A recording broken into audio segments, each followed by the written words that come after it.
팀 덩컨, 키도 크고, 훌륭한, NBA 그 상도 많이 받고, 팀 덩컨이 스퍼즈의 선수로 있는 동안 거의 빠지지 않고 모두 플레이오프에 진출했고, 우승도 여러 번 했습니다. 근데 이 팀 덩컨은 농구를 고등학생 때 시작했다고 제가 알고 있습니다. 그러니까 늦게 시작한 거죠, 농구를. 근데 팀 덩컨이 된 이유는 전문가들의 의견에 의하면 기본기가 뛰어나다고 얘기를 합니다. 기본기가 뛰어난 선수입니다. 마이클 조던, 매직 존슨, 코비 브라이언트 이렇게 화려한 플레이를 하는 선수는 아닙니다. 셰킬 오닐 같이 파워가 넘치는 그러한 선수도 아닙니다. 키는 크지만 몸이 호리호리해요.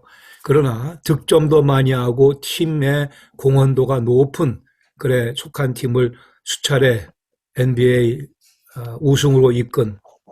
문제는 그의 강점은 기본기가 충실하다고 하는, 기본기가 분명하다고 하는 사실입니다. 우리 목회자에게 주님께서 원하시는 것은 특별히 이 스포츠 예를 든다고 한다면 화려하고 현란한 플레이가 아니라고 저는 믿습니다. 어떤 설교자는 화려하게 현란하게 설교할 수 있습니다. 뛰어난 웅변력을 하나님께서 주셨으면. 그러나 찰스 스퍼전 같은 목사님은 1세기, 2세기, 3세기 정도에 한 번 나오는 설교자입니다. 4세기에 한 번 나올까, 5세기에 한 번 나올까 하는 설교자. 우리가 다 스퍼전 같은 설교자는 아닙니다. 찰스 스윈들 목사님 같은 설교자로 부름받은 것도 아닙니다. 그러나 우리에게 주신 소명은 기본기에 충실한, 그러기에 하나님께서 나에게 맡겨주신 양들에게 하나님의 말씀의 꼴을 바로 영양분 있는 꼴을 바로 전하는 목회자. 오늘은 그 얘기를 좀 함께 나누려고 합니다. 설교 구성에서 구성 또는 구상에서 전달까지입니다. 그럼 본문 선택부터 시작을 해야겠죠. 혹시 이 지금 제가 드리는 질문에 답을 바르게 하시는 분은 제가 점심 함께 좋은 데 가서 모시겠습니다. 식사 비용은 여러분이 내셔야 됩니다. 질문은 이겁니다. 여러분 목사님들 중에 지금 매주 설교하시는데 오는 주일날 설교 본문이 정해져 있는 분 계십니까? 또 너무 이렇게 겸손해서 답을 안 하시는 것 같은데, 만일 그렇지 못하다면 조금 제가 실망스럽습니다. 사실 어젯밤에 여러분 잠자리에 들어넣어서 다음 주일 설교 본문 머릿속에서 그렇게 생각하면서 구상을 시작하셨어야 맞습니다. 그게 설교자의 모습입니다. 주일 사역 마치고 많이 피곤들 하시죠. 그러나 그 피곤한 몸을 이끌고라도 주일 저녁에 잠자리에 들면서 다음 주일 설교에 대해 설교 본문을 머릿속에 떠올리며 구상하는 설교자, 목회자, 가장 행복한 목회자입니다. 그것을 놓치면 내가 손해보는 겁니다. 설교 본문의 선택. 가능하면 미리미리 계획을 세우는 게 좋습니다. 거기 노트에다가 중장기 설교 계획 이렇게 적어놨는데요. 사실 매주마다 설교 본문을 정하는 것만큼 힘들고 어려운 일은 없습니다. 쉬운 방법을 가르쳐 드릴게요. 시리즈로 설교를 하는 겁니다. 5편짜리 시리즈, 7편짜리 시리즈, 12편짜리 시리즈, 아니면 책 한 권을 정해서 요나서를 또는 에베소서가 너무 길면 1장, 2장, 3장까지, 너무 길면 1장, 2장, 그리고 또 다음에 얼마 있다가 또 3장, 4장, 얼마 있다가 5장, 6장. 어쨌든 시리즈로 설교하는 것은 여러 가지로 유익합니다. 네, 설교 준비하는 우리 입장에서도 아주 그게 편리하고 전략적으로 좋습니다. 본문을 쭉 뽑아놓고, 물론 거기에 많은 생각과 이제 기도가 필요하겠죠. 우리 성도들을 생각하면서 내가 어떻게 우리 목회 계획과 목회 방향 등등을 생각하면서 설교 시리즈를 작성하는 것을 꼭 하시도록 권합니다. 설교 준비에 많은 도움이 있습니다. 여러분 목회자로서 설교자로서 항상 예화에 신경들을 많이 쓰시죠. 설교 계획이 있으면 앞으로 5번 정도 내가 무슨 설교할 것인가 머릿속에 그 내용이 기본적으로 머릿속에 있으면 예화거리가 여기저기서 걸려듭니다. 살아가면서 대화하면서 책 읽으면서 또 심지어 영화를 혹시 본다 하더라도, 목사는 영화 보면 안 되지만 혹시 영화를 본다 하더라도 보면서라도 설교에 관한 그 예화를 픽업하기에 아주 용이합니다. 제가 하나 예화를 소개해 드릴게요. 자, 이동원 목사님과 같이 친미준 모임에서 이렇게 어떻게 만나서 이렇게 하다가 그날이 화요일이었습니다. 화요일. 근데 이동원 목사님이 제가 그때 어떻게 하다가 이제 우리 목회자는 영화를 보면 안 된다 이런 얘기를 제가 좀 드렸어요. 가치관 문제를 얘기하다가 한국의 침례교 목사님들 모임에. 그랬더니 그때 브레이크 할 때 이동원 목사님이 큰일 났네. 나는 다음 주일 설교 예화에 그 당시에 유행하던 한국 드라마 아내의 유혹 그런 게 있었던 모양이에요. 내가 다음 주일날 아내의 유혹에 대해 유혹을 예화로 써야 되는데 그렇게 말씀하시더라고요. 제가 드린 말씀의 포인트는 이동원 목사님인 이유는 화요일 날 다음 주일 설교에 무슨 예화를 쓸 것인가를 벌써 머릿속에 갖고 있었다고 하는 사실입니다. 이게 토요일 날 돼서 영감이 떠오르는 분들, 범죄입니다. 범죄. 주일 저녁에 다음 주일 설교 본문을 머릿속에 구상하기 위해서는 설교 계획이, 시리즈 계획이 필요합니다. 아니 꼭 시리즈가 아니더라도 내가 이렇게 앞으로 몇 주 동안은 설교하겠다고 설교 본문을 미리 준비해 놓으시는 겁니다. 저는 컴퓨터가 있어서 얼마나 좋은지 모르겠어요. 그리고 저는 컴퓨터를 좋은 거를 씁니다. 설교 준비에 컴퓨터를 사용해야 되기 때문에 그 핑계로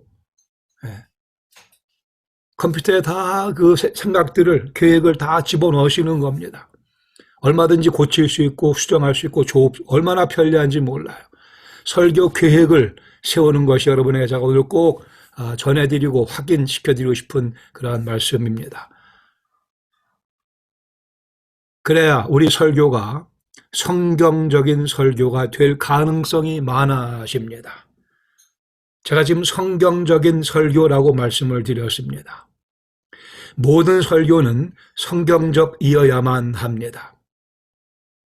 그렇지 않으면 설교가 아닌 겁니다. 기껏해야 연설이 됩니다. 기껏해야 에세이가 되고 맙니다. 설교는 성경적이어야만 합니다.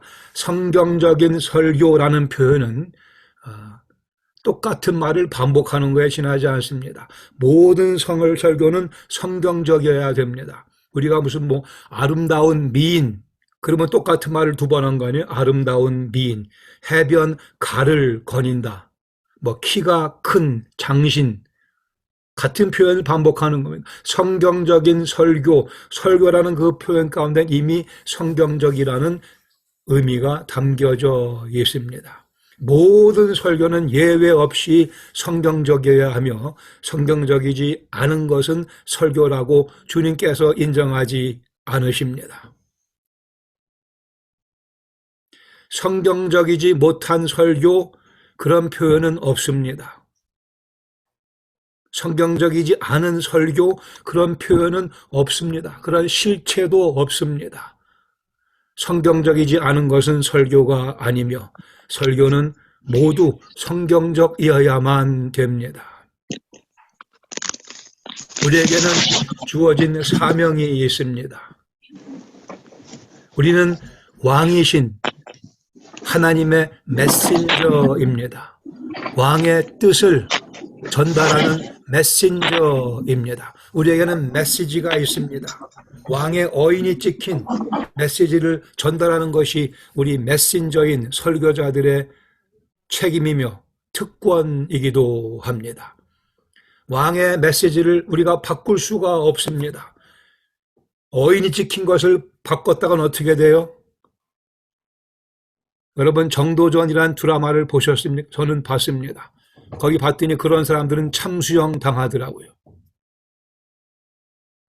왕의 메시지를 바꾸면 참수형 당하는데, 저도 목사고 저도 성경적인 설교에 대해서 말씀하지만 저도 아마 참수형 당할 짓 많이 했을 것이라고 생각이 됩니다.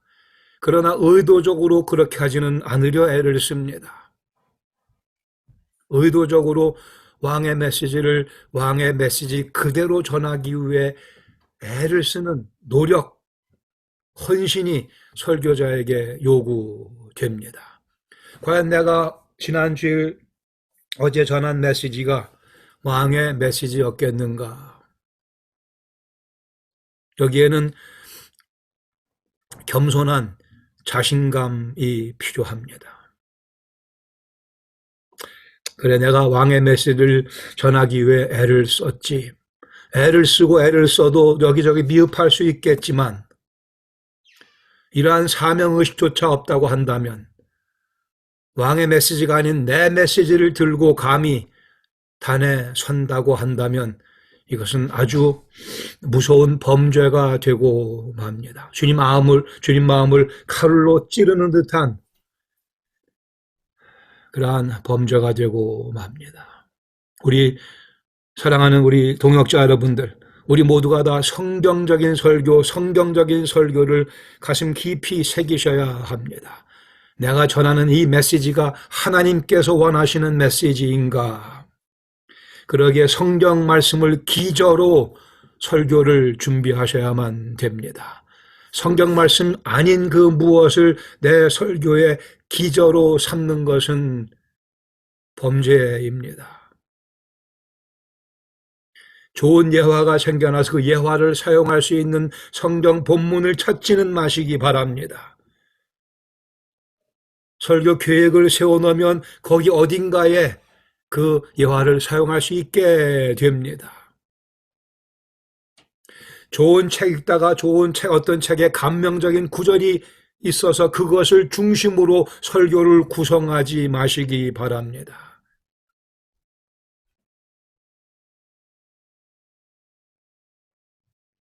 코비드-19 같은 우리 모두가 경험하는 위기가 닥쳐오게 될 때에 우리가 코비드-19에 대해서 무시할 수는 없을 것입니다.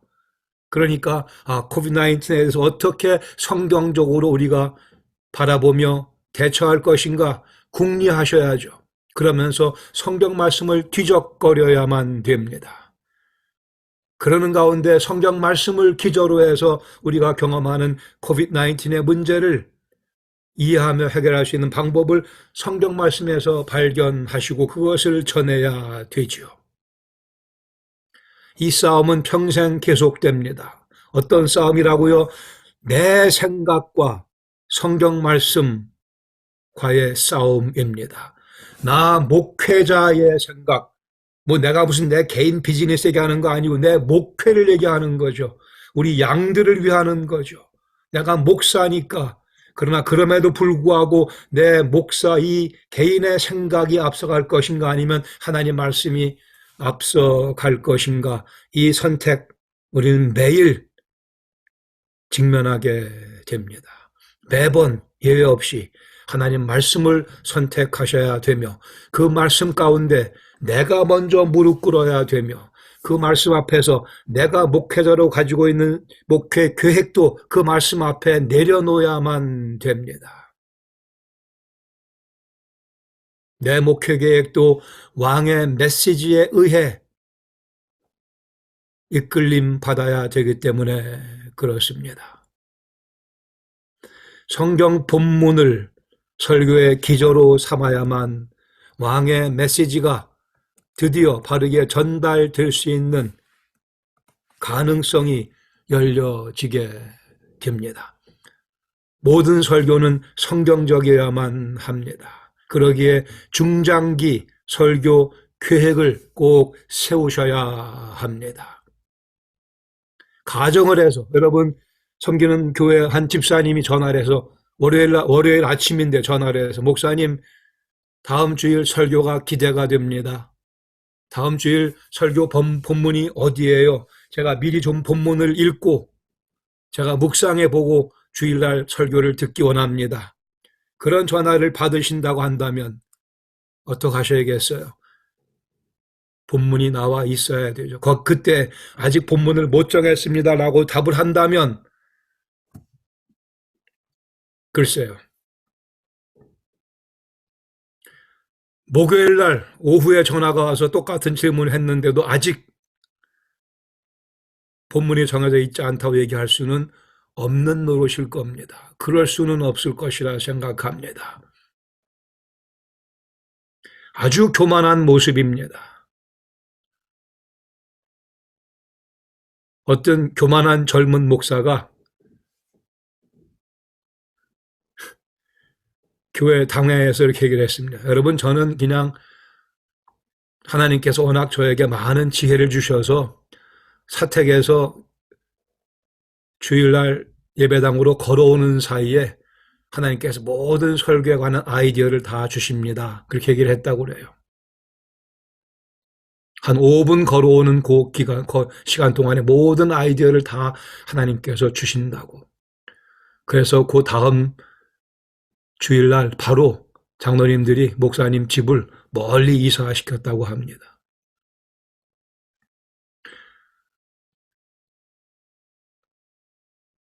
하나 분명한 사실 제가 여러분 격려해 드리기 위해서 여러분이 지금 생각하시는 것보다 훨씬 더 주님 마음에 합한 의미에서 설교를 더 잘하실 수 있습니다.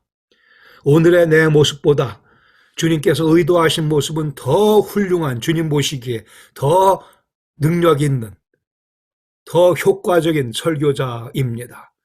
우리가 이 그리로 올라가야 되고 그를 위해 오늘도 우리가 이러한 모임을 갖고 있다고 믿습니다. 그러나 나는 설교 잘하네 라는 식의 교만함 참 우스꽝스러운 모습입니다. 목요일 오후까지 설교 본문이 안 잡혀져 있지 않은 사람이 무슨 위대한 설교자가 될 수 있겠습니까? 목회가 바쁘다고요? 저도 리버티에서 21년 제가 교수 생활을 했지만 교수 생활하면서는 블랙스버그에 있는 버지니아 텍에 있는 블랙스버그 교회에 담임 목회도 제가 12년 동안 했습니다. 동시에 린치버그 한인 침례교회 담임 목사도 제가 매주 수요일마다 블랙스버그는 매주 주일마다 말씀을 전하는 일을 전부 합치면 한 제가 거의 50년 넘게 목회를 했어요. 제가 모자를 3개를 쓰고 사역을 했습니다. 교수와 2교회 담임 목사 하면서. 바쁘다고요? 왜 바빠야 합니까, 우리가? 왜 바빠야 합니까? 사도행 6장에 보시면 7을 세우지 않습니까? 헬라파, 히브리파 과부들의 문제로 인하여 일꾼이 필요해서 7, 아마도 그게 집사의 원형이라고 생각하지만 7을 세웁니다. 그때 사도들은 뭐라고 해요? 우리는 기도와 말씀에 전무하겠다고 했습니다. 기도와 말씀에 전무. 우리가 전무할 것은 기도와 말씀입니다. 일들은 집사님들, 장로님들이 하시면 됩니다. 그러니까 장로 집사가 있는 거죠. 그렇게 하신 분들도 계실지 모르겠지만 일주일에 하루는 비상사태가 아니고서는 설교에만 전무하는, 기도와 말씀에 전무하는, 제가 아는 목사님 중에 그런 분들이 많이 계십니다. 금요일 또는 목요일 아니면 금요일 오후부터 토요일 오전까지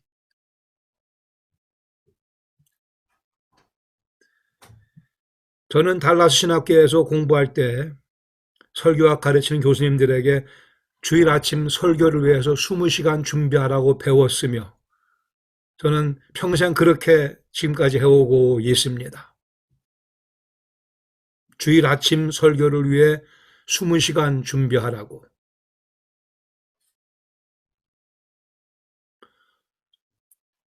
아침 여러분 새벽 기도 하시죠. 끝나고 나서 점심 식사 전까지 4시간씩 4, 5, 20입니다. 시간이 없다고 그러지 마세요. 목회가 바쁘다고 그러지 마세요. 바빠도 해야 될 것이며 산술적으로 우리에게 20시간이 있습니다.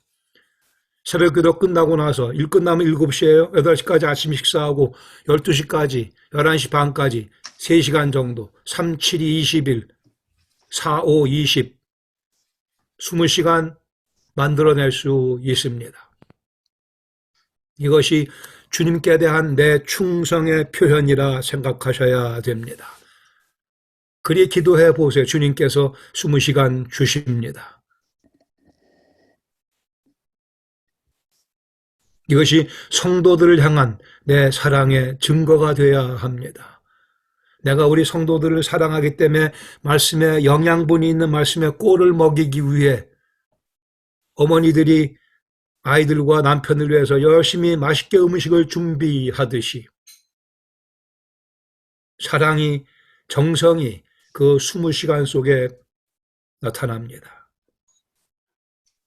제가 목회해봐서 알아요. 목회 바쁜 거 압니다. 다시 저는 교수 생활하면서 목회도 했어요. 바쁜 거 압니다. 20시간 만들어낼 수 있어요. 그래도 만들어낼 수 있습니다. 우선순위에 문제가 있어서 그렇습니다.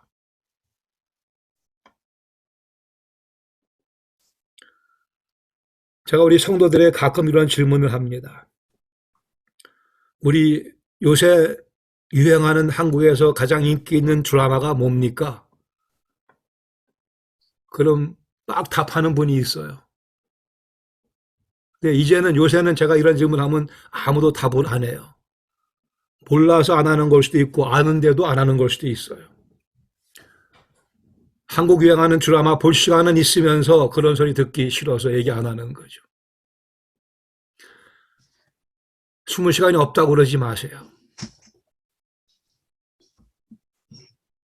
아침마다 월, 화, 수, 목, 금 3시간씩, 토요일까지 3시간씩 3, 6, 18 20시간 나옵니다. 아침에 왜 회의를 하세요? 아침부터. 점심 먹으면서 하면 되죠. 시간 활용입니다. 설교에 미쳐야 합니다. 찰스 스윈들 목사님, 미국에서 가장 소위 설교를 잘한다고 하는, 그리고 복음주의적이고 훌륭한, 인격적으로나 그의 사역면에 있어서 훌륭한, 하나님께서 인정하실 만한 분으로 저는 믿는 그 찰스 스윈들 목사님, 나는 모든 게 설교다 그러셨습니다. 보는 것마다 다 설교입니다. 설교에 미친 겁니다. 설교자는 설교에 미쳐야 합니다. 그러기 위해서 제가 이거 하나 소개시켜 드리겠습니다. 디지털 보이스 리코더입니다. 녹음기입니다. 네, 소니 표인데 전 이게 2개 있습니다. 요거 좀 비싼 거고 싸구려 또 하나 저기 또 있습니다. 이걸 항상 들고 다니셔야 돼요. 모든 게 설교입니다. 설교 본문이 나와 있어야 돼요. 5개는 나와 있어야 됩니다. 대충 그 주제가 나와 있지 않습니까? 설교 계획을 세우고 나면. 녹음하는 겁니다. 아이디어가 떠오를 때마다. 설교에 미치시기를 바랍니다. 설교에 미치셔야 돼요. 모든 게 설교입니다. 기도와 말씀에 전무하셔야 하기에.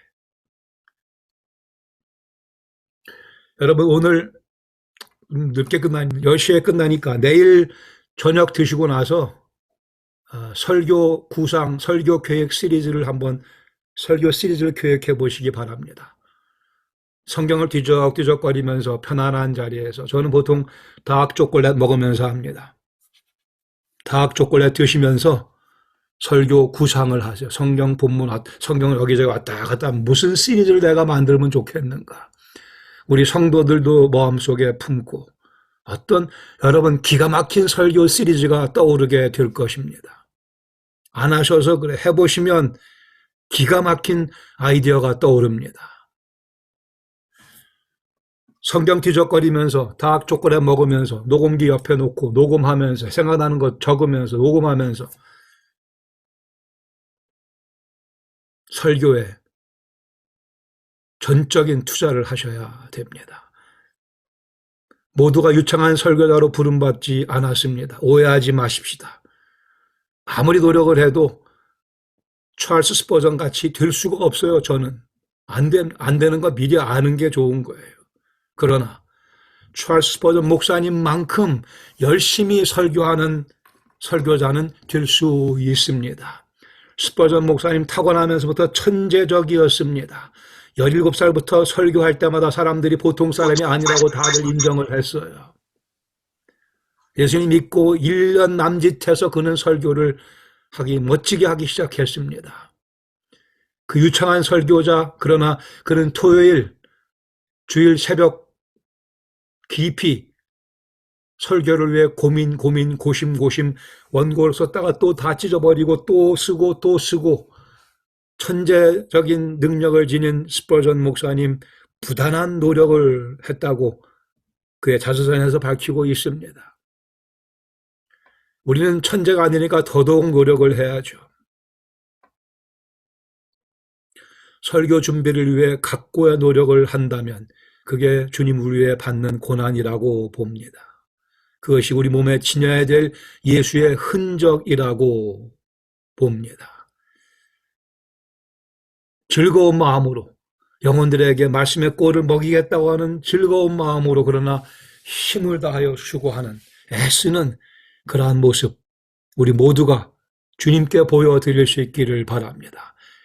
그리고 성도들에게 자랑하고 싶지만 자랑할 수는 없는 일이고 굳이 물어온다면 얘기는 해줄 수 되지 않겠어요. 내가 20시간 말씀을 준비했습니다. 내가 주일 저녁부터 이 말씀 가지고 고민했습니다. 이게 여러분에게 제가 드리는 선물입니다. 이게 설교자의 즐거운 행복한 삶의 모습 아니겠습니까?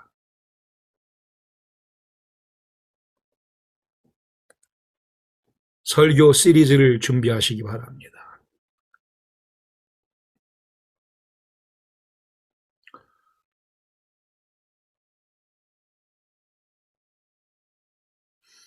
두 번째는 이제 설교 시리즈를 준비하시면 설교 본문이 나오지 않겠습니까? 본문 연구입니다. 관찰에서 시작됩니다. 성경 본문을 놓고 여러 번 읽으셔야 됩니다. 여러 번 읽으셔야 됩니다. 한두 번이 아니고 여러 번 읽으셔야 됩니다. 본문이 짧으면 거의 외울 만큼 10개의 절이 있다 하더라도 많이 읽으면 어디서 끝나고 어디서 그 다음 줄이 시작되는지 머리에 이렇게 보입니다. 대충. 저는 지금도 그 가끔 생각이 나는 왜 그런지 모르지만 옛날에 한국에서 보던 성경 이렇게 세로로 되어 있습니다. 이렇게 글씨가. 세로로 위칸 아래칸 되어 있었지 않습니까? 옛날에. 근데 그 성경책 보면 빌립보서 2장 5절이 이 왼쪽 페이지 아래에서 시작을 해갖고 중간에 시작해갖고 10절, 11절, 12절 그거는 넘어가면 오른쪽 위에 이렇게 10절, 11절이 있었던 그런 기억이 가끔 떠올려져요. 왜 그런지 모르지만. G. 캠볼 모간이라는 목사님이 있습니다. 찰스 스퍼전 목사님과 약간 비슷한 그런 시대인데 스퍼전 목사님은 Prince of Preachers라고 그러죠. 설교가의 왕이라 이거죠. 이 캠볼 모간 목사님은 Prince of Exposition, 강해의 왕 이렇게 별명이 붙은 훌륭한 설교자입니다. G. 캠볼 모간. 이분은 공교육을 받은 분이 아니에요. 스퍼저 목사님도 신학대학 안 다녔죠. 예. G. 캠블 목사님도, 모간 목사님도 신학교를 간 적이 없는데 이분은 성경을 엄청 많이 읽었습니다. 젊어서부터 예수님 믿었는데 성경 말씀에 대한 회의가 들기 시작을 했어요. 다윈이 쓴 종의 기원이 발표되고 유럽에서 이 신학, 이 자유주의 물결이 막 불어갖고 성경의 권위를 의심하는 그러한 그 흐름이 막 흐를 때에 바로 이 젊었던 G. 캠블 모간 청년이 그러한 분위기 가운데 과연 이 성경 말씀이 하나님 말씀인가 내가 확인해 봐야겠다고 해서 이 캠블 모간 목사님은 서점에 가서 성경책을 새로 하나 새 것을 구입해 갖고 한 후에 자기가 지금까지 보던 모든 책은 다 그냥 창고에 집어넣고 자물쇠로 잠궈버리고 성경책만 가지고 2년 동안 성경을 연구합니다. 지금도 그분의 그 책들이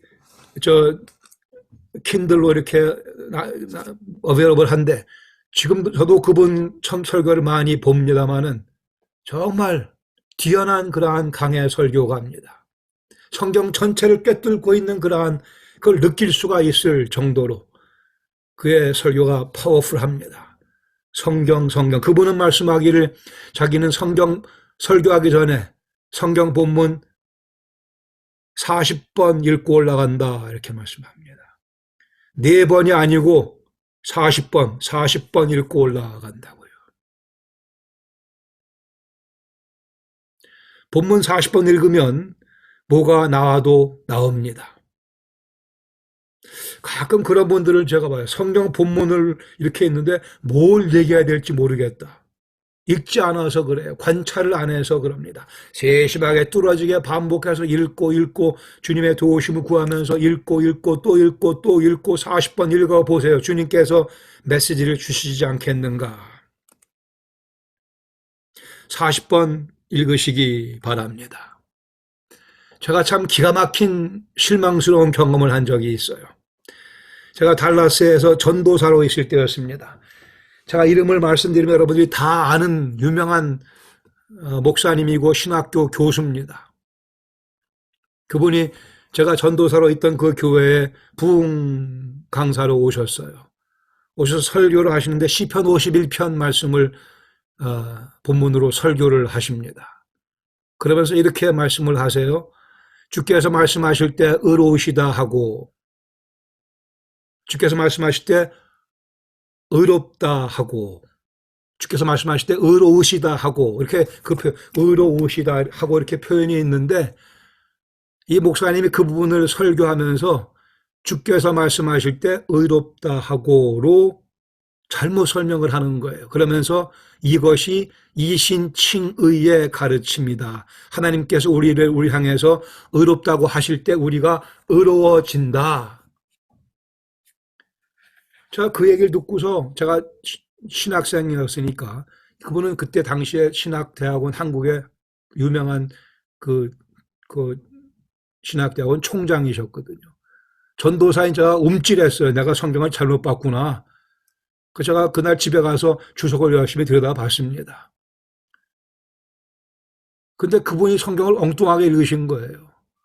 주께서 판단하실 때 의로우시다 하고 주님 판단이 맞다는 얘기를 다윗이 말씀하고 있는 건데 그분이 엉뚱하게 그걸 가지고 이신칭의라고 그냥 한마디로 틀리는 얘기를 해버리고 만 거예요. 신학대학원 총장이나 되시는 분이. 제가 어떤 개인을 제가 탓하려는 뜻이 아니고 우리는 성경을 다 안다고 생각합니다. 여러분 설교하는 그 본문 중에서 여러분이 모르던 처음 보는 본문을 설교하는 적이 있으세요? 웬만한 그리스도인들은 다 성경 다 대부분 한 번쯤 다 읽어본 내용들입니다. 우리가 어디를 설교해도. 그런데 이게 어설픈 것이 실수를 가져오는 겁니다. 그러기에 선입관 없는 객관적인 접근이 필요합니다. 우리가 성경 본문 대할 때는 매번 마치 처음 처음 이 본문을 대하듯이 가지고 있는 모든 기존의 이해를 일단 다 내려놓으시기 바랍니다. 그리고 마치 본문 처음 대하듯이 여기에 무슨 보화가 담겨져 있을까? 그런 기대감을 가지고 달려드셔야 됩니다. 선입관을 버리고. 제가 좀 심하게 얘기를 할게요. 양해하고 들으시기 바랍니다. 성경 본문을 딱 주면, 시편 1편 본문을 딱 주면은요, 1분 내에 아웃라인 나오는 분들이 있어요. 설교 아웃라인이 1분 만에 나오는 분이 있습니다. 마태복음 12장 46절에서 50절 딱 주면 1분 만에 아웃라인 대지가 대지 1, 대지 2, 대지 3가 나오는 분들이 있어요. 이게 문제라는 겁니다.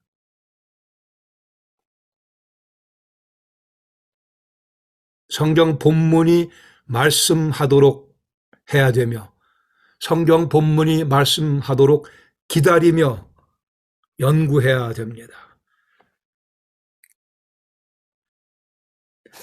딱 보면 그냥 1, 2, 3가 나와요. 그 틀린 겁니다. 그냥. 맞을 리가 없어요.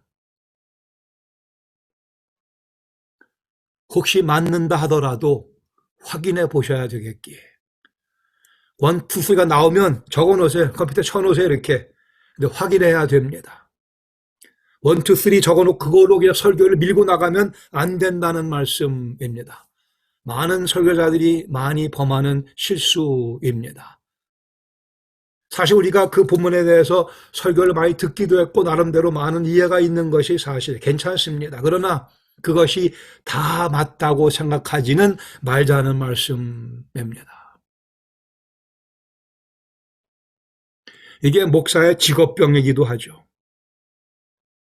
본문을 딱 보면 그냥 설교로 넘어가 좋죠. 너무 좋은데 설교로 넘어가기 전에 과연 이 말씀에 참 의미가 무엇인가를 깊이 있게 진지하게 왕의 메시지를 전해야 되니까 왕께서는 여기서 무슨 메시지를 나에게 주시려고 하는가, 우리 성도들에게 주시려고 하는가를 확인하셔야죠.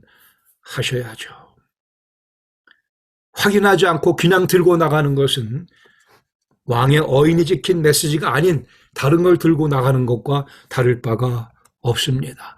여러분에게 점점 설교 준비를 어렵게 만들고 있는 것 같은데 그게 제 목적입니다. 설교 준비를 어렵게 만드는 게 제 목적입니다. 설교가 그리 만만한 게 아닙니다. 우리 같은 죄인들이, 이 생각이 부패해 있는 우리 같은 죄인들이 같은 죄인들을 향해서 생명의 하나님 말씀을 전하는 그 일을 행하는 일이 어찌 그리 쉽겠습니까? 어찌 아픔이 없겠습니까? 어찌 갈등이 없겠습니까? 내 생각을 왜 뜯어 고쳐야 되는 그 과정이 필요하지 않겠습니까? 내 생각을 뜯어 고쳐야 되는 과정이 필요 없다면 우리가 예수님인 거죠. 우리 예수님 아닌 거려. 죄인인 거려. 교훈과 책망과 바르게 함과 의로 교육함을 내가 받지 않고 어찌 하나님의 말씀을 전할 수 있겠습니까? 설교 준비의 과정은 한편 그런 면에서 괴로운 시간이기도 합니다. 내 죄인된 모습이, 내 부패함이 드러나는 그러한 시간이기도 합니다.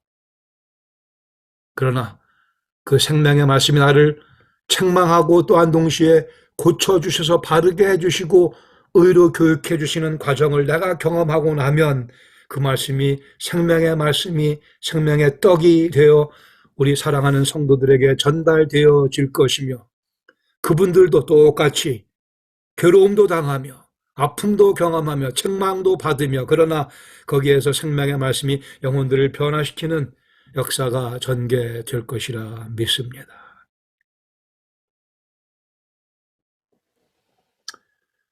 결코 설교 준비를 만만하게 봐서는 안 됩니다. 특권입니다. 너무나 감사한 특권입니다. 특권이기에 그만큼 우리에게 책임이 뒤따르는 것입니다. 이 일을 잘하면 주님께서 우리에게 면류관 주신다고 그랬어요. 주님께서 기뻐하신다고 말씀하셨습니다.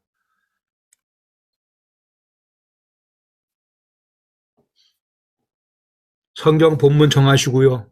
20시간 투자하겠다는 각오를 새롭게 하셔야만 됩니다. 20시간이요. 40번 읽으셔야 됩니다. 40번 읽다 보면 전에 보지 못했던, 전에 갖고 있던 생각이 이게 아닌가 보대 할 만한 그러한 내용들이 보여지기 시작을 합니다. 우리 눈이 밝아지며 주의 법에 기이한 것을 볼 수 있게 됩니다. 누가복음 9장 28절에서 36절 말씀, 우리가 다 잘 아시는 변화산 상의 사건입니다. 29절에 보시면 기도하실 때 용모가 변화되십니다. 기도하실 때 용모가 변화되시죠. 그 옷이 휘어져 광채가 나고 그 앞에 모세와 엘리야가 등장하고 영광의 분위기가 펼쳐집니다. 그리고 장차 예수께서 예루살렘에서 별세하실 것에 관해 말씀합니다. 베드로가 졸다가 깨서 초막 셋 짓겠다 얘기를 하죠. 그때 34절에 보시면 그 말할 즈음에 구름이 와서 그들을 덮는지라. 구름 속으로 들어갈 때 그들이 무서워하더니 구름 속에서 소리가 나서 이르되 이는 나의 아들 곧 택함을 받은 자니 너희는 그의 말을 들으라 하고 소리가 그침에 오직 예수만 보이더라. 제자들이 잠잠하여 그 본 것을 무엇이든지 그때에는 아무에게도 이르지 아니하니라. 우리가 다 잘 아는 말씀입니다. 여러 번 들었던 설교도 다 설교도 하셨던 말씀이라고 봅니다. 이 본문을 40번 읽으면 본문이 무엇을 말씀하는가 우리가 좀 더 정확하게 알 수 있게 됩니다. 모세와 엘리야가 왜 등장했는가? 모세는 선지자를 대변하고 모세는 율법을 대변하고 엘리야는 선지자를 대변한다 이렇게 이미 알고 계시는 분들 또 그렇게 설교하신 분들 다시 한번 확인해 보시기를 바랍니다. 모세 율법 맞죠? 엘리야가 왜 선지자 대표입니까? 엘리야가 선지자회 협회 회장했다고 어디 기록이 있습니까? 엘리야가 선지자 대표예요? 책도 한 권 안 썼는데 이사야가 대표면 몰라도 모세가 율법을 대표하며 엘리야가 선지자를 대표한다는 그런 해석이 있긴 하지만 꼭 맞는 해석은 아닐 가능성이 아주 많습니다. 다른 해석이 더 나은 해석이 분명히 있습니다. 이 변화산상의 대화의 주제가 뭐였습니까? 주제가 별세였어요. 별세. 세상을 이별함, 세상을 떠남. 영어로는 departure라고 번역을 많이 하며 원어에는 exodus라고 되어 있습니다. exodus. 출애굽기가 exodus죠. 헬라어 그대로 exodus, 출애굽해서 그 출발, 떠남, departure, 별세. 그것이 이 변화산상 회담의 주 내용이었습니다. 별세라 하면 예수님의 승천 얘기입니다. 순환뿐이 아니고 부활뿐이 아니고 승천에 관해서. 그러기에 이 변화산상의 회담의 내용은 그리스도의 영광에 관한 주제를 논했습니다. 누가요? 예수님과 모세와 엘리야가 함께. 이러한 사실을 근거로 왜 모세며 왜 엘리야인가에 대한 답이 나오게 됩니다. 그냥 전에 들었던 얘기, 전에 알고 있던 이해를 그냥 다 맞다고 얘기하지 마세요.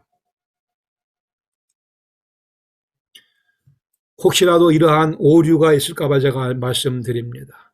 예수님께서 기도하시던 중에 용모가 변화되셨습니다. 우리도 열심히 기도하면 우리 용모가 변화될 것이다. 맞는 얘기지만 이 본문은 그렇게 말씀하고 있지 않습니다. 이 본문에 두드러진 내용은 뭐예요? 예수님께서 변화되신 사건입니다. 이 사건의 의미는 인간의 몸을 입고 예수님께서 오셔서 우리가 보기에는 사람에 지나지 않았으나 그러나 그분은 하나님의 본체십니다. 본래 하나님이십니다. 하나님이신 모습을 인간의 몸에 가리고 계십니다.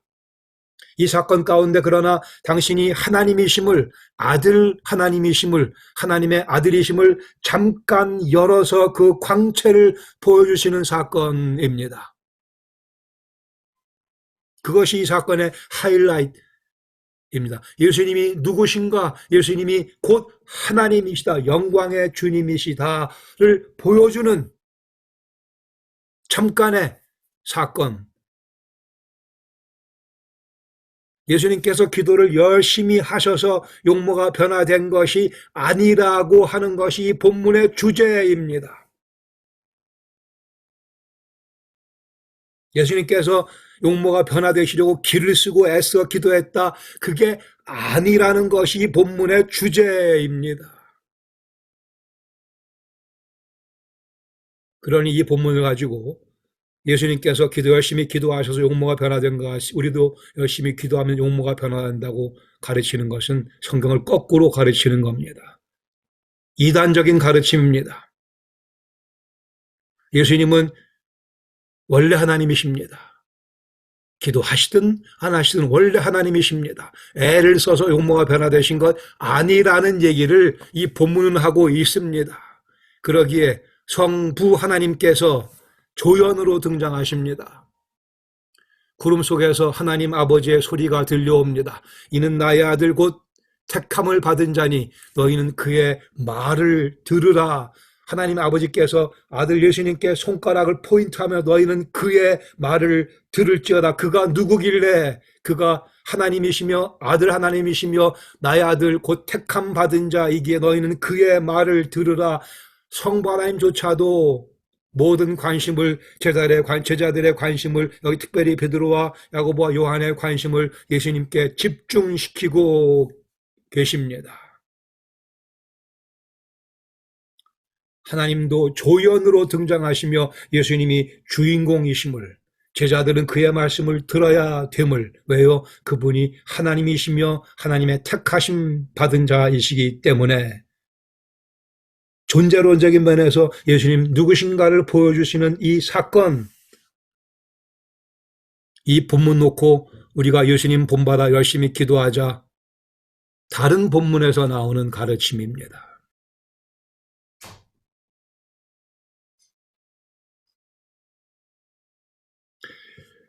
우리가 갖고 있는 그러한 기본적인 선입관을 다 버리시고 프레시하게 마치 처음 이 본문을 대하듯이 항상 접근하셔야 됩니다. 열심히 관찰하시면서 거기서 여러분이 발견하는 내용들, 깨닫는 내용들을 적으십니다. 그 다음에 중요한 것은 주석을 꼭 참조하셔야만 됩니다. 주석 사용은 필수입니다. 주관적인 영감으로 설교하는 것, 다시 왕의 메시지를 잘못 전달하는 오류에 빠질 수 있습니다. 제가 처음에 리버티 와서 신학 공부를 했습니다. 그때 저에게 헬라어를 가르치신 교수님이 각 성경책 각 권마다 10권씩 좋은 주석을 준비하라 이렇게 얘기를 하셨습니다. 5권씩 준비하세요. 그것도 한꺼번에 다 하지 마시고 여러분이 설교하시는 설교 시리즈에 따라가면 그때 필요한 좋은 주석을 5권씩 준비하실 수 있기를 바랍니다. 주석을 보지 않는 설교자 교만한 사람입니다. 주석을 쓴 그분들 열심히 주 앞에 기도하며 그들의 전문적인 학문적 지식과 함께 성령의 도우심 받아가며 쓴 그 주석을 안 보는 것은 아주 교만한 모습입니다. 아주 교만한 모습입니다. 여러분 그거 아세요? 남편을 잃은 부인과 남편을 잃은 과부와 설교 못하는 설교자 공통점이 뭔지 아세요? 과부와 설교 못하는 설교자의 공통점. 영감이 없다는 겁니다.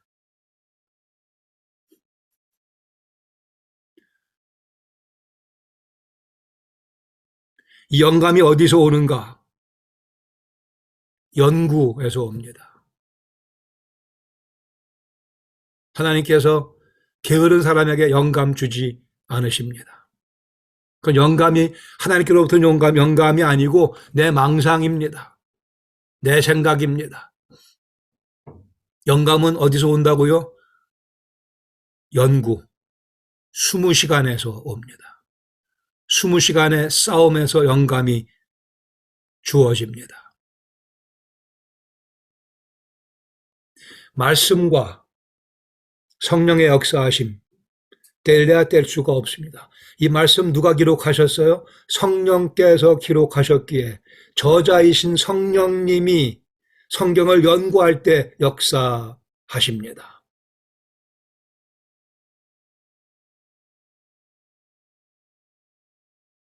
성경을 연구하지 않고 소위 기도만 열심히 하면 뭐가 나와요? 이단 나오는 겁니다. 말씀을 연구하지 않고 기도만 해보세요. 뭐가 보이기 시작합니다. 환상이 보입니다. 개꿈을 꾸게 됩니다. 이단으로 빠집니다. 하나님의 말씀, 진리, 생명, 이 말씀을 연구할 때 성령께서 역사하시며 우리 속에 그 진리를 깨닫게 해주시며 우리가 전달해야 될 메시지가 무엇인지 보여주시고 알려주십니다. 다시요, 어인이 찍힌 왕의 메시지를 바꾸면 참수형이라고 그랬습니다.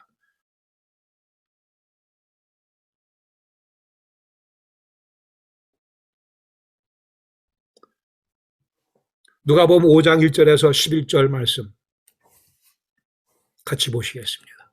다 잘 아시는, 이미 다 아시는 말씀이에요. 뭐예요? 말씀에 의지하여 그물을 내리리이다. 어제 밤새도록 한 마리 못 잡았으나 예수님께서 깊은 데로 가서 그물을 던지라 하시니 말씀에 의지하여 내가 그물을 내리리다 하고 그물을 내려서 고기를 잡았더니 고기를 잡은 것이 힘이 많아 그물이 찢어질 만큼 많은 고기가 잡히게 됩니다. 그물이 찢어질 만큼 그리고 배가 가라앉을 정도로 그래 옆에 있던 동무에게 흠칫해서 배를 가까이 거기다 옮겨 실어야 될 만큼 엄청 많은 고기가 잡히게 됩니다. 얼마나 이 좋은 설교하기 좋은 본문같이 보이십니까?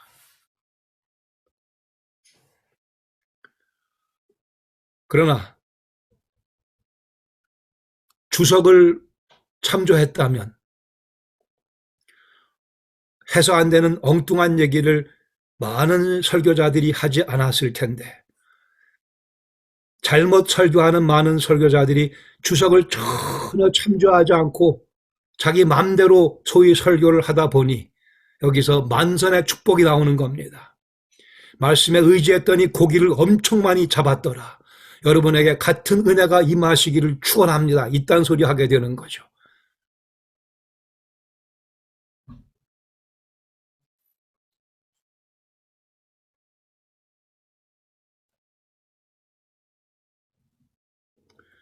본문은 아시는 것과 마찬가지로 10절에서 이제후로는 내가 사람을 취하리라 주님께서 말씀하셨고 11절에 그들이 배들을 육지에 대고 예수를 따르니라 제자를 부르시는 사건입니다.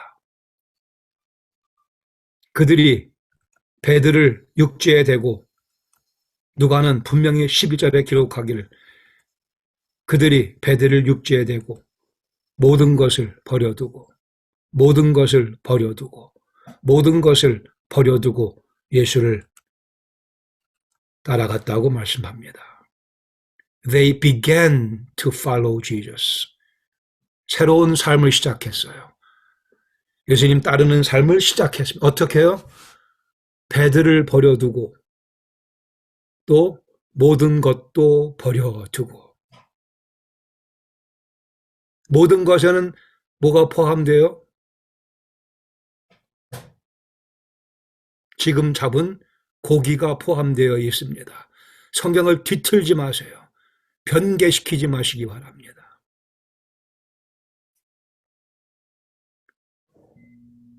8절에 시몬 베드로가 엄청나게 많은 고기가 잡힌 것을 보고 시몬 베드로가 이렇게 반응합니다.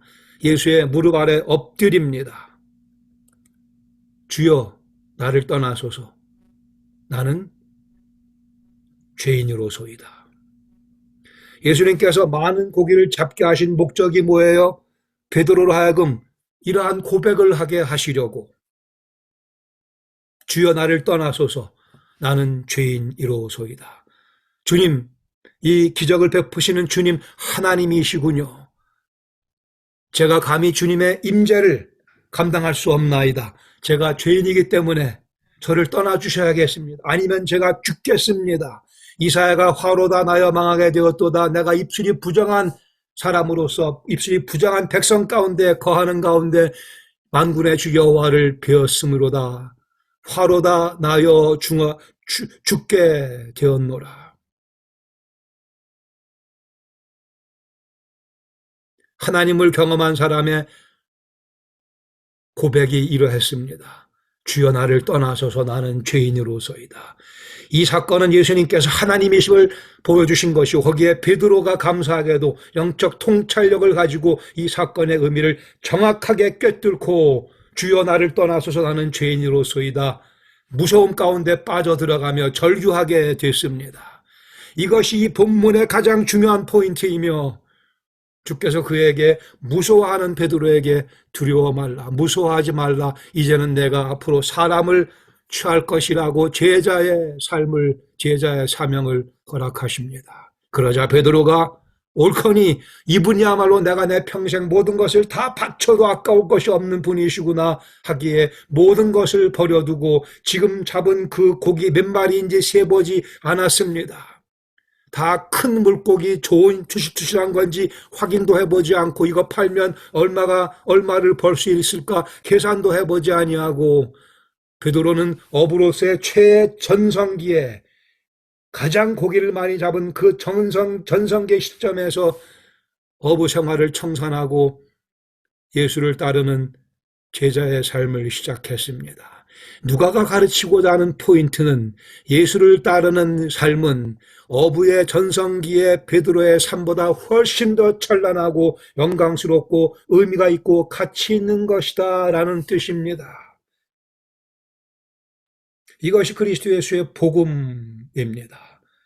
어디 여기서 무슨 만산의 축복을 얘기할 겨를이 어디 있습니까? 베드로가 버리고 갔다는데 왜 베드로가 버리고 간 고기에 자꾸 미련을 두냔 말이죠.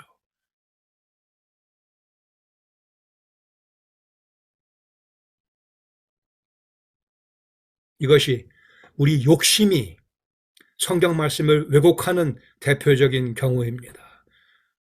우리 욕심이 성경 말씀을 왜곡을 해버리고 맙니다.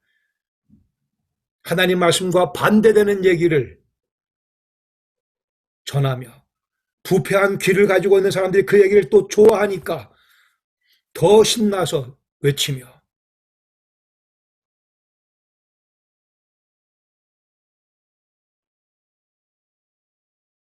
여기서 만선의 사건은 하나의 수단입니다. 예수님의 시청각 교육 재료입니다. 교육 내용이 뭐라고요? 예수님이 하나님이시라는 사실입니다.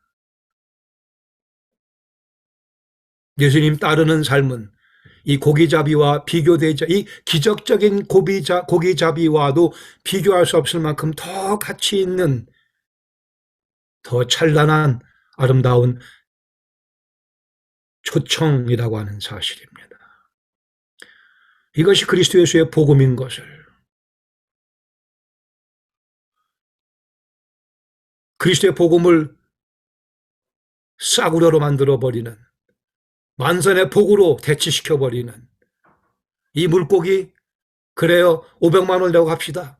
한 달 잘 먹고 살면 다 끝나고 없어질 그러한 물고기입니다. 예수님 그걸 주기 위해 오신 것이 아닌데,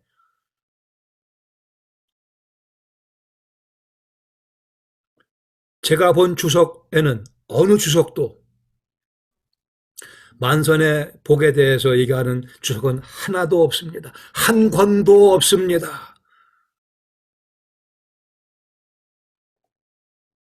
바르게 된 주석은 지금 말씀드린 같이 다, 만일 이 사건이 7절에서 끝났다고 한다면, 즉 많은 고기를 잡고 그래서 다른 배까지 오게 2배에 가득 채우고 잠기게 되었다라고 7절에서 끝났다면, 예수님께서 때에 따라 우리에게 때로는 필요에 따라 많은 고기를 잡게 해주신다고 얘기할 수 있겠죠.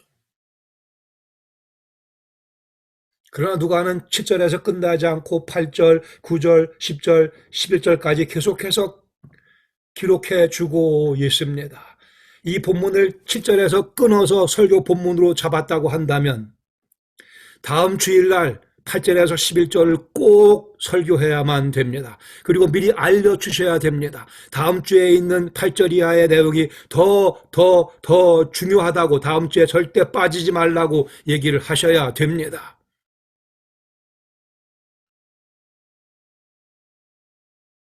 여기 누가가 성령의 감동을 받아 하나님 말씀을 우리에게 말씀하고 있는데 1절, 2절, 3절, 4절, 5절, 6절, 7절 그리고 8절을 얘기하려고 그러는데 설교자가 가서 누가의 입을 틀어막는 거예요. 8절을 얘기 못하도록. 이게 범죄가 아니면 무엇이 범죄이겠습니까? 성령의 감동을 받아 기록된 말씀을 7절에서 끊으면 우리가 삼가 조심해야 할 것입니다. 복음주의 학자들이 쓴 훌륭한 주석, 이 훌륭한 주석은 보통 비쌉니다. 그래도 비싸도 사야 합니다. 읽어야 합니다. 연구해야 합니다. 범죄하지 않기 위해, 아니 더 나아가서 바른 참된 말씀을 우리 양들에게 전하는 복을 누리기 위해서. 자꾸 베드로를 뭐 우습게 보는 분들이 가끔 있는데 그러지 마세요. 8절에서 베드로의 뛰어난 모습이 두드러집니다. 주님께서 보여주신 이 사건의 의미를 베드로가 정확하게 캐치했습니다. 오늘날 많은 사람들이, 많은 교인들이, 심지어 많은 그리스도 신자들이 이 말씀 보면서 엉뚱하게 이걸 읽으려고 들어요. 베드로만큼 사건을 제대로 보지 못하는 분들이 많이 있는 것 같습니다. 여기서 베드로는 많은 물고기를 보면서 할렐루야 외친 적이 없습니다. 춤을 덩실덩실 추면서 주님 감사합니다. 할렐루야 나랑 같이 동업하시죠. 이런 얘기 한 적 없어요. 무서움 속에 빠져들어갔습니다. 내가 죽게 되었네. 내가 하나님을 배웠네. 나는 죄인으로서이다. 이것이 우리가 배워야 될 베드로의 모습입니다. 주의 말씀에 의지하여 내가 그물을 내리리이다. 그것이 베드로의 믿음의 표현이라 할지라도 이렇게 많은 고기가 잡힐 줄은 기대하지 못했습니다.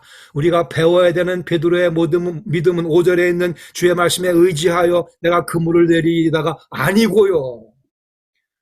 우리가 배워야 될 베드로의 모습은 8절에 기록되어 있습니다. 그리고 5절에 주의 말씀에 의지하여라고 되어 있는 그 의지하여라는 동사, 원문에는 없습니다. 원어 성경에는 의지하여라는 동사가 없습니다. 직역을 하면 주의 말씀대로, 영어로 하면 at your word. at your word. 주님 말씀대로 이 정도입니다. 의지하여라는 그러한 동사가 없고 여기서 많은 설교자들이 의지하여 때문에 베드로의 순종, 믿음 얘기를 많이 하지만 원어에는 그 내용이 많이 약화되어 있습니다. 여기 베드로의 믿음의 성격은 상당히 학자들 간에도 여러 가지 의견들이 있습니다. 전적으로 긍정적이지는 않습니다. 전적으로 긍정적이라고 한다 하더라도 역시 우리가 배워야 될 그리고 누가가 강조하고 있는 베드로에게서 배워야 될 모습은 8절에 있다고 하는 사실에는 변화가 없습니다.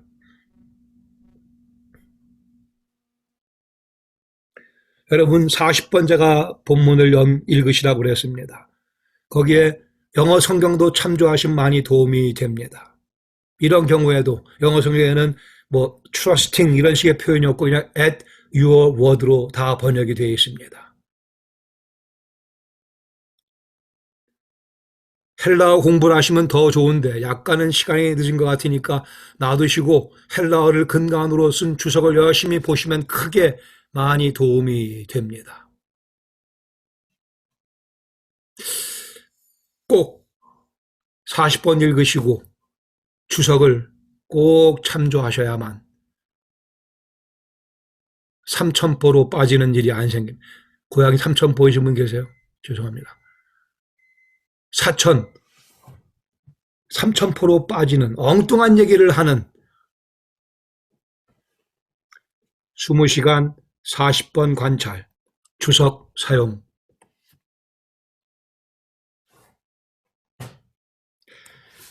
혹시 여기까지 질문이나 또 하실 말씀 또는 반대하시는 항거하시는 내용이 있으면 얘기하시기 바랍니다. 자유롭게 말씀해 주시오.